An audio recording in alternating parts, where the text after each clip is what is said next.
Ayan. Dami kong kinuha. Oo, pang-apat na pala to. Next time, dadalang pa kita. Another day, another gastos. Sabi nga ni paring G, di ba? What's up guys? Another watch, another day. Ayan, kasama natin si Brother Elicer. Ngayon ko lang pumunta dito, sir. Si sir pala is also a dealer of watches. But UC Watch Trend po. kita nyo naman. Kumuha na kayo dyan, napakamura. Pero mura lang magbigay yan sa mga dealer, syempre.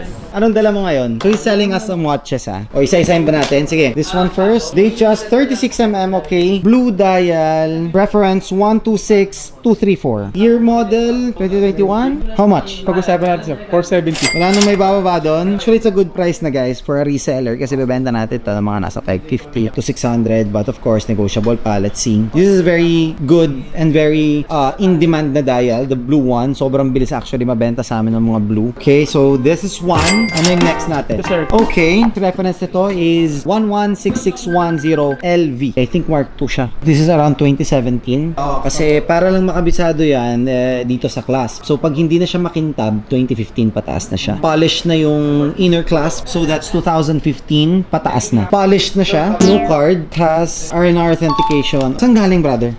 Dito lang din po, kaya lang naiwan po yung card sa abroad. Magkano? 830 naman. 830. Ano sagad mo, sir? 810 siguro.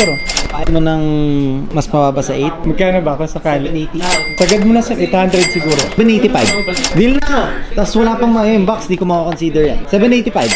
Sige, para makadeal lang sir. On! Done deal. Okay, meron pa. May ladies pa. Okay, so this is a 26mm. Reference 179171. At sandas siya. Magkano? 335 lang po. Taas! Kaya mo ng sagad 300? 300 ko na nakuha yun sir.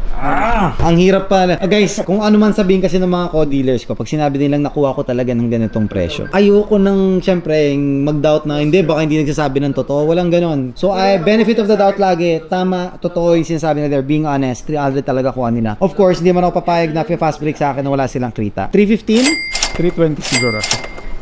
Done. 320. So we had 320, 785, and 470. Oh, ano, meron pa. Baka ito, pwede. Parang ubus pera ko dito. Woo!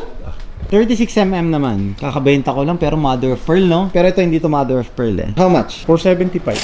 O kaso wala, hindi siya special dial eh. Kung special dial to, kahit 550 kukunin ko to eh. 430. Ayan kayo, hindi kaya siya. 450. Last, sagad. Ayan. Dami kong kinuha. Oo, nakaapat na ako eh. Pang-apat na pala to. Next time, dadalang pa kita. Ayoko na iuwi mo to eh. Hanap ko nga ng mali para ano, pero walang gas-gas eh. Bad trip eh. Ang linis lahat ng dala niya eh. Wait lang, may pera pa ba tayo, Omar? Yan ang gusto ko sa'yo. Another day, another gastos. Sabi nga ni paring G, di ba? Well. Magkano na nakuha ko? Yung Bawasan mo lang 5. So, kailangan pa. Man, thank you so much. 2,030,000 for 4 watches. Done deal. Thank you so much, brother. 1,789,30,900. One deal, 2,030,000. Thank you so much, brother. Maraming salamat. Hanggang sa muli natin pagkikita. Paalam.